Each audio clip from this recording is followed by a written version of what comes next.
Congress has already gone remote, sort of. Most hearings are a combination of virtual and in-person witnesses.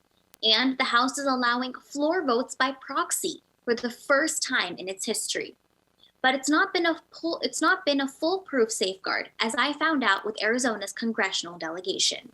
4 of Arizona's House members have been in quarantine because they either tested positive for COVID-19 or may have been exposed to the virus. That's almost half of the state's House delegation. My job is one where I have to meet with people, where I have to go out in public, and I also have to fly on a plane to get to Washington, D.C. Debbie Lesko, the Republican congresswoman from Peoria, home quarantined last month after she was exposed to someone who tested positive for COVID.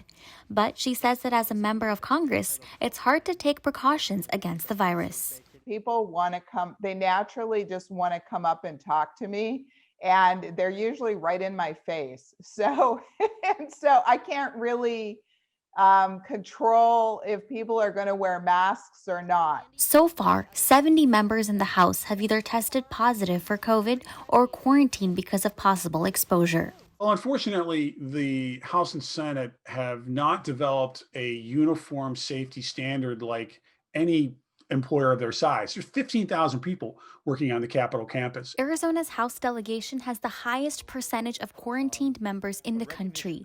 In addition to Lesko, Representatives Paul Gosar and David Schweikert also quarantined, and Congressman Raul Grijalva tested positive for COVID.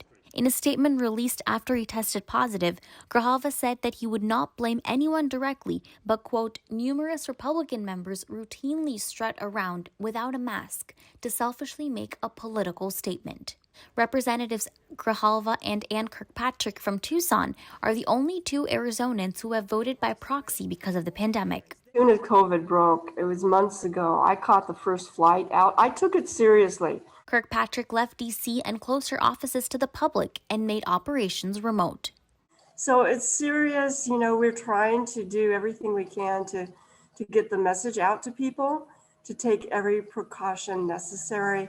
And I personally am trying to lead by example. She urges people to stay socially distant, as difficult as it may be. It's been tough. I'm a people person. I like my colleagues. I always spend time on the House floor talking with a group of colleagues. Lesko says it's important to follow health guidelines, but disagrees with the Democrats' decision to allow proxy votes. We actually think if nurses and doctors and grocery store workers and everybody else has to go to work, I think members of Congress should have to go to work too.